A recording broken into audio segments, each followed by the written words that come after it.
महबूबा हो मेरी, कब ऐसा मैंने सोचा था। हाँ, तुम बिल्कुल वैसी हो जैसा मैंने सोचा था। नमस्कार साथियों, मैं अमित तिवारी स्वागत करता हूं आपका अपने इस चैनल समाधान है में। आप सोच रहे होंगे भला इस गाने का हमारे इस चैनल से क्या लेना देना। जी, दरअसल यह गाना हम सभी ने कभी न कभी कहीं ना कहीं सुना होगा। जब हम यह गाना सुनते हैं तो मन में कभी कभी एक प्रश्न आता है।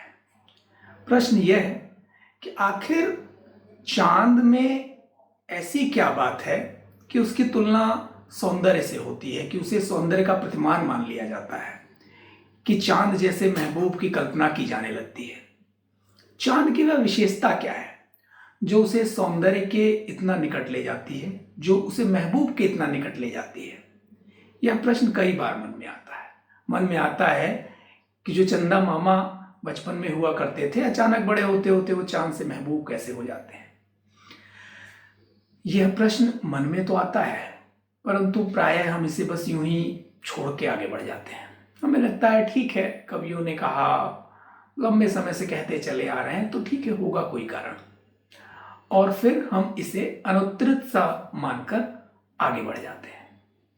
परंतु जैसा हमने सबसे पहले कहा था, हर वह प्रश्न जो आपके मन में आ सकता है उसका समाधान है। इस प्रश्न का भी समाधान है कि आखिर चांद से महबूब की तुलना क्यों होती है। चांद जैसा और भी बहुत कुछ होगा देखने में, परंतु और किसी चीज से न होकर चांद ही से महबूब की तुलना क्यों की जाती है। आज हम अपने इस वीडियो में इसी प्रश्न के समाधान तक पहुंचने का प्रयास करेंगे कि आखिर चांद की वह विशेषता कौन सी है जो उसे सौंदर्य के इतना निकट ले जाती है।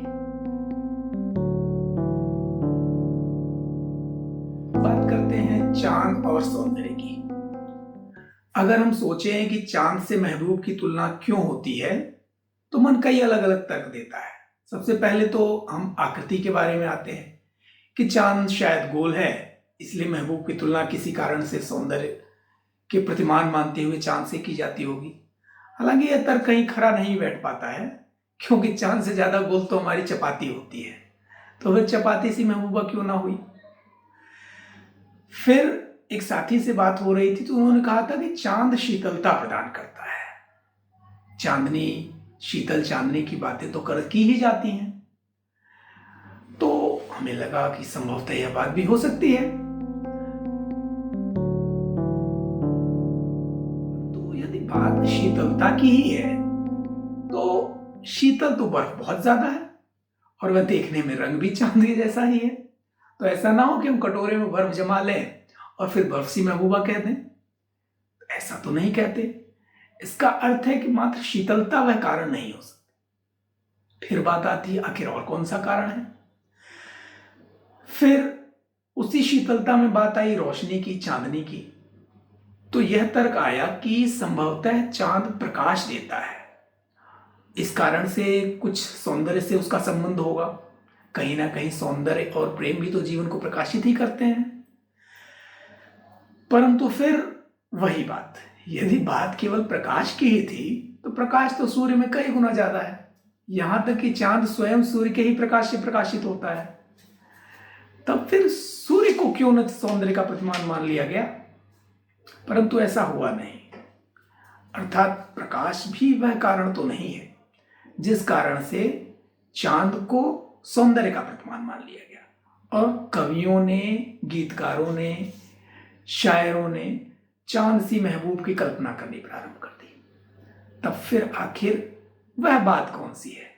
क्या चांद में ऐसा कुछ भी नहीं, बस इन्हीं कुछ कारणों से कुछ कवियों के मन में आया और कह दिया और उसके बाद लोग कहते चले गए।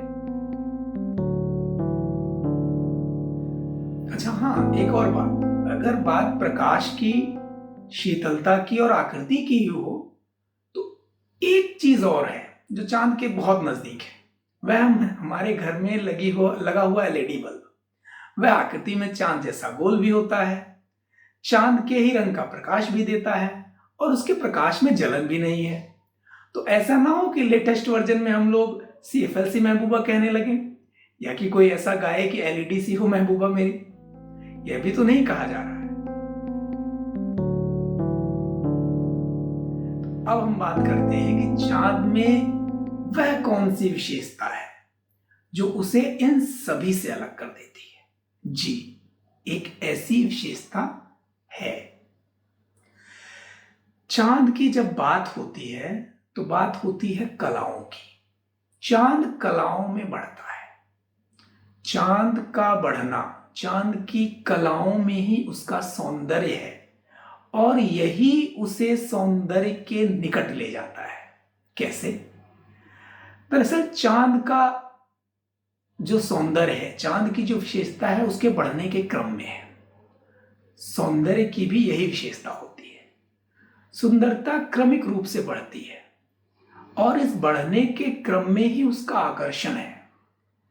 ठीक ऐसे ही जैसे चांद के बढ़ने के क्रम में उसका आकर्षण है। इसीलिए 14वीं के चांद की बात होती है, चौथ के चंदा की बात होती है। पूनम से चांद की उतना उल्लेख नहीं किया जाता, कारण कि चांद जब पूर्ण हो जाता है तो वहीं से उसका ह्रास आरंभ हो जाता है, अर्थात वह क्षीण होने लगता है। ठीक यही विशेषता सौंदर्य की है। सौंदर्य क्रमिक रूप से बढ़ता है, और इस बढ़ने के क्रम में ही उसका आकर्षण है। जिस दिन सौंदर्य अपने चरम पर होता है, जिस दिन सौंदर्य अपनी पूर्णता को प्राप्त कर लेता है, ठीक उसी क्षण से वह क्षीण होना प्रारंभ हो जाता है। यह कलाओं में बढ़ना, पूर्णता को प्राप्त होना, और फिर वहीं से क्षीण होना प्रारंभ हो जाना, यही चांद की वह विशेषता है जो उसे सौंदर्य के निकट ले जाती है। और यही वह कारण है कि जब कहा जाता है चांद सी हो महबूबा, ठीक यही विशेषता फूलों में भी होती है। फूल भी बढ़ते हैं, और इस बढ़ने में ही उनका सौंदर्य है, उनका आकर्षण है। वह क्रमिक रूप से कलियों से खिलते हुए फूल बनते हैं, और यह पूरी प्रक्रिया आकर्षण होती है, यह पूरी प्रक्रिया सौंदर्य होती है। जब फूल पूरी तरह से खिल जाता है तब उसके मुरझाने की प्रक्रिया प्रारंभ हो जाती है। इसीलिए फूलों सा चेहरा तेरा, यह कहा गया।